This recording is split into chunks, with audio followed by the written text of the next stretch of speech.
Even if you try to bother us, it won't hurt you much since it's your money. Useless poor people with low backgrounds. Sighed as I did the final check. You're closing your account, right? Please go ahead, they said in a mocking tone. Their eyes were filled with disdain, making me feel disgusted as they stared at us. Decided it was time to give those who judge others by their background a taste of their own medicine. With that thought, I smiled. My name is Tiffany, a 29-year-old office worker. I live a peaceful life with my mom while working.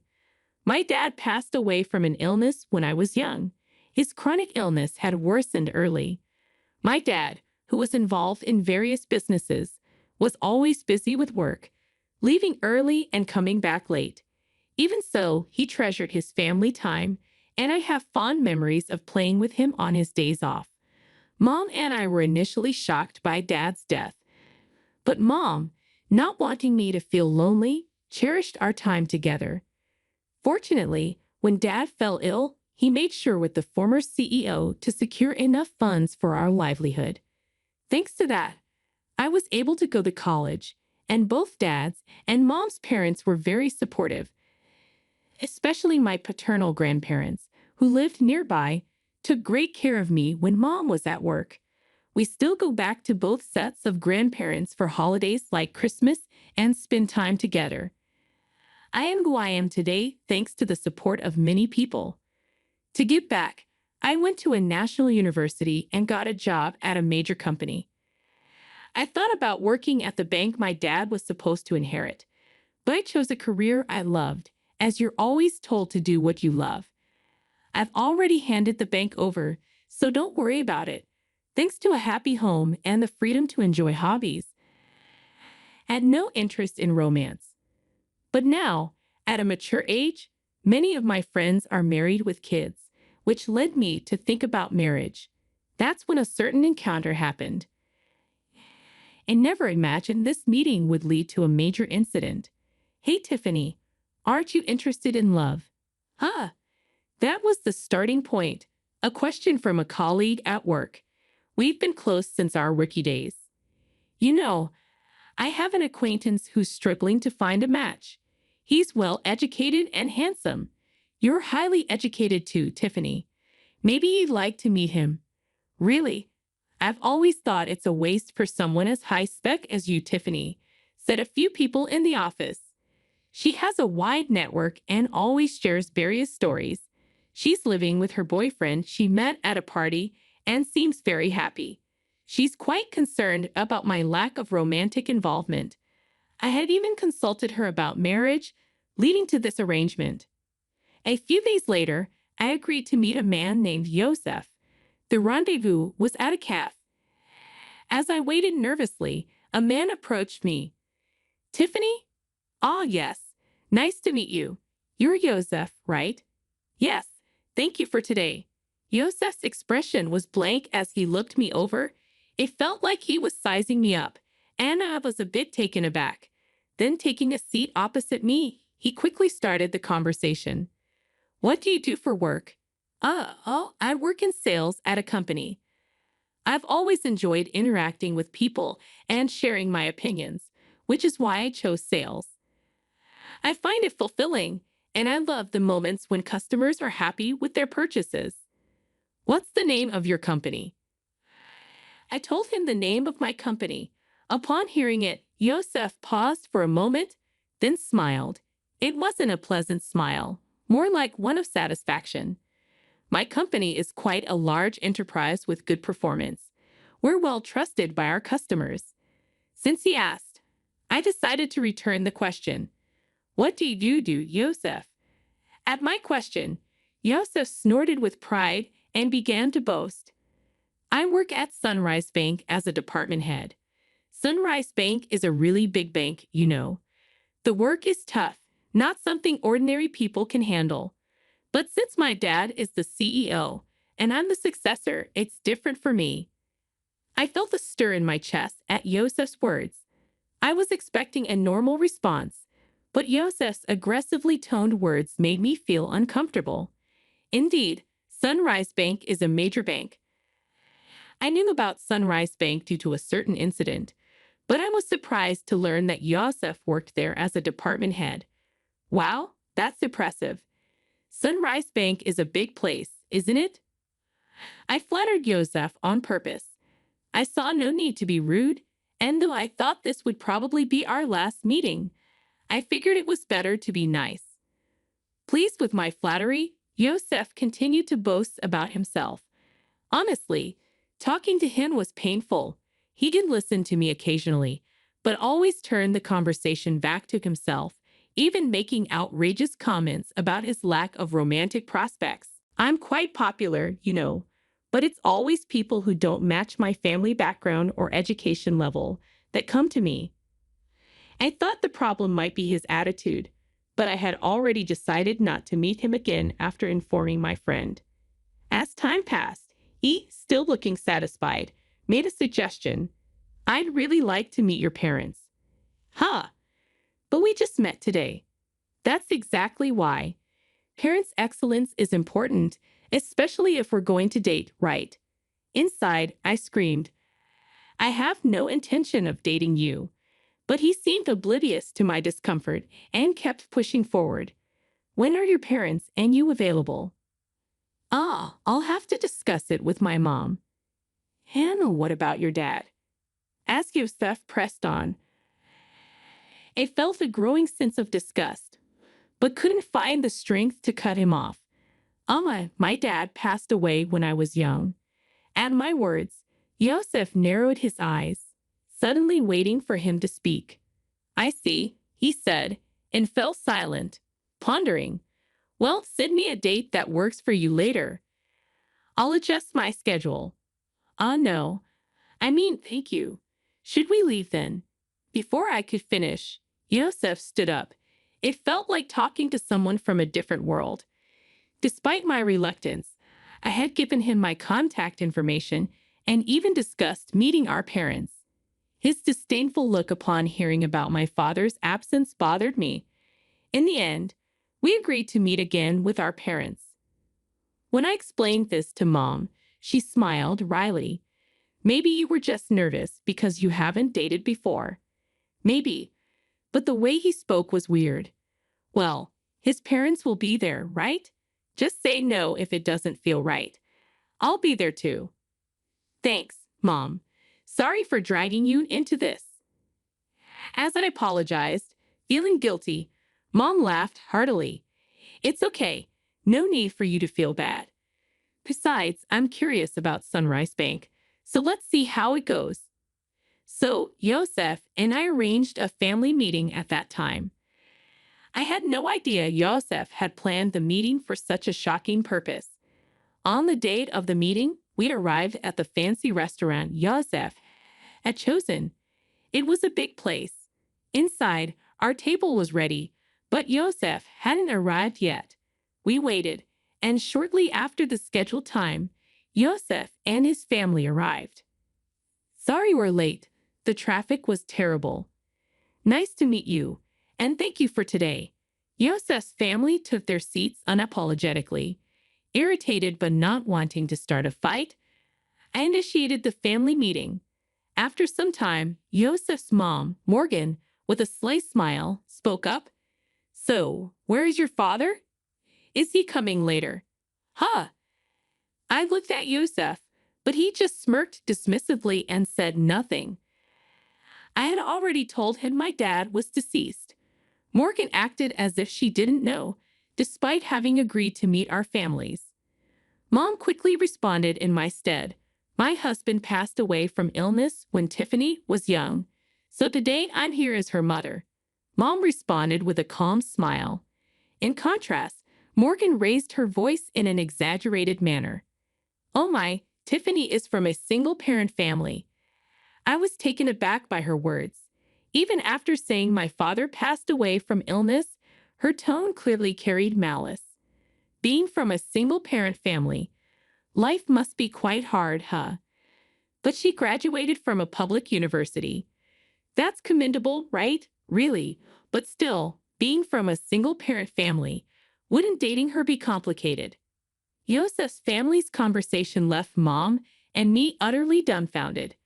Despite being present, they spoke so disrespectfully, mocking us as if being from a single-parent family was something bad. Such words aren't suitable for a first meeting. Angered, I retorted it in a low voice. Excuse me, but after Dad passed away, Mom raised me with great care. I owe my current life to her. Isn't it rude to speak about someone like that when you've just met? However, Morgan bursts out laughing at my words. Rude? Isn't it more absurd for the daughter of a single parent to think about marrying into a high-class family? I'm not really into strong-willed women. This is pointless. There's no getting through to them. Thinking this, I just stared at them in disbelief. I had high hopes since she works at a major company. Well, you'll eventually carry on Sunrise Bank, so maybe she's not quite at your level. As they hurled more insults, I felt no need to listen anymore. Trembling with anger, Mom glared at them. Did you invite us here today just to look down on us? I've heard from Tiffany about the other day. You're enjoying berating us for being a single-parent family, aren't you? It was the first time I heard her speak so sternly. Please stop with the accusations. It was just a little teasing, right? No one feels good being mocked, and all your remarks are condescending. We have no intention of listening to this any further. Yosef's family looked displeased at Mom's clear statement. Presumptuous for commoners. Commoners, huh? Indeed, that may be the case. But this has made up my mind. Yosef's family looked briefly surprised at Mom's words, then burst into laughter. They seemed to be thinking, what can you possibly do? Mom sighed and began to speak.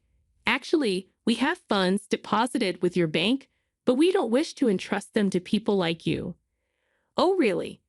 But we don't know your name, so it can't be much, right? It's probably insignificant. That's right, even if you try to trouble us with your funds, it won't really affect us. Low-class poor people are not needed. I realized that Eden Mom's last attempt at reconciliation was in vain. They continued to speak disdainfully, unaware. I sighed and made the final confirmation. We're closing our account. Okay, go ahead, they said with a mocking tone and disdainful expressions as they looked at us.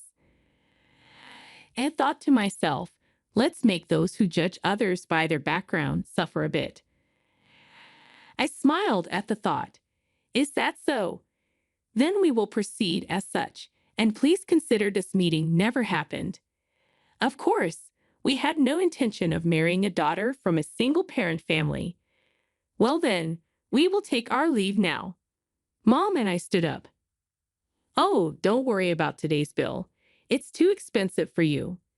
Is that so? Well then, I said. With that, our family meeting ended. Later, I made a phone call. Weeks later, my mobile phone was flooded with calls from Yosef. Of course, I had anticipated this and had no intention of answering. It was their own responsibility. I immediately blocked the number. A few days later, I received a call from Grandpa Kyle. Summoned by Kyle, Mom and I headed to Sunrise Bank. In the meeting room, Yosef's family, looking pale, was present. As soon as they saw us, Morgan stood up and rushed over to bow deeply. I didn't respond to Morgan's apology. Instead, I just smiled and asked, "What exactly are you apologizing for?" Morgan bit her lip, trembling with anger and frustration. There were too many things they should apologize for, which probably made her feel overwhelmed. This whole situation started because I said we would close our account. Our account wasn't particularly large, and closing it wouldn't have caused much damage. But Kyle's case was different. Kyle managed the inheritance my dad left at Sunrise Bank for our benefit. He also had his own account there. If all accounts, including Kyle's and my dad's inheritance, were closed, it would total about $7 million. Their disrespect caused this decision, and importantly, Kyle is the former CEO of the bank. Dad was supposed to take over the bank but passed away young, So the position went to Scott. I didn't know Tiffany was related to the former CEO. Scott, looking anxious, pleaded as if making an excuse. But that's no excuse. Even if they didn't know, their prejudice against our family is their own fault. You mean if we were relatives, you would have treated us differently? Hey, don't talk to Dad like that. It's your fault for not telling us from the start that your grandpa was the former CEO. I don't have any obligation to tell a stranger like you that. Besides, you were the one who started it and made fun of us. Remember, Yosef, unable to retort to my words, narrowed his eyes in frustration. You insulted me knowing I was from a single-parent family. When I said I would transfer the bank to insecurity, you told us to go ahead. We just did as we were told. But it's just that. It may be just that for you. But have you ever thought about the feelings of someone whose family has been insulted? Silence fell. Morgan was trembling and looking hopeless, and Scott was hanging his head. But Yosef still seemed unconvinced, his face full of dissatisfaction. Getting all high and mighty just because people talk to you. At that moment, the door to the conference room opened, and Kyle appeared. Seeing Kyle's stern face, Scott and Morgan turned even paler, frozen in place.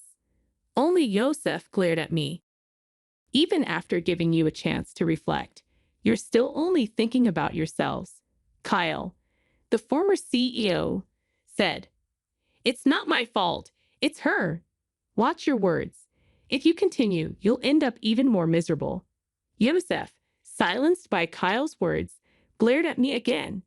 Then, as if resigned, he burst out, "No way. Who would think a single parent's relative was the former CEO? You knew I was the future CEO and came to the family meeting just to mock us." Yosef, be quiet. Kyle glared sternly at Yosef, who was breathing heavily. Future CEO, huh? Kyle then turned his gaze to Scott. Scott shrank even more under Kyle's gaze. I understand wanting to leave the bank to your son, but now that I know his mindset, it's impossible for him to continue as CEO. That's ridiculous. Over something like this.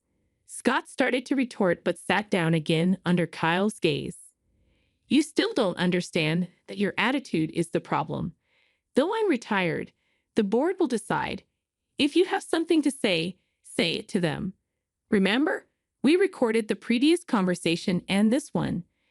Don't forget that the voice recorder will serve as evidence.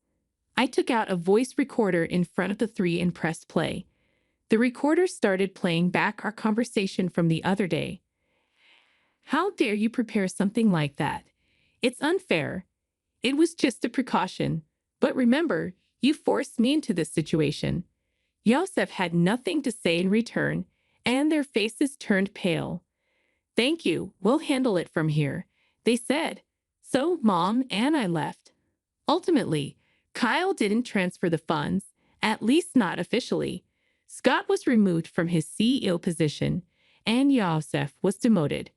Seemingly unable to handle the blow to his pride, Yosef resigned voluntarily. Kyle's influence in the financial industry meant Yosef would struggle to find work in the same field again. Whether Scott knew this or not, he seemed determined to work until retirement, but Kyle said it would be tough for him both mentally and physically. Morgan, who used to wield power as the CEO's wife, apparently started part-time work to maintain her lifestyle, but her character likely made it hard for her to keep a job. I'm really sorry. It's okay. You didn't know, right? I only shared what happened with the friend who introduced me to Yosef. She just heard about him through someone else and wasn't at fault. Mom was initially concerned about being a single parent, but I'm happy now and can live thanks to the support I've received. When I told her that, she smiled and said thank you. After everything was taken care of, Kyle told us to come over to his house again sometime. I'm really grateful for Kyle's help in resolving the situation. It was tough, but I'm happy now, so it's okay. I have some good news for you. Really? It's not about dating again, is it? It's a friend of my boyfriend this time. He's definitely a good guy. I'm not interested in dating right now, but I'm satisfied with my current life. I want to keep cherishing those who support me, and maybe someday I'll meet someone I really click with.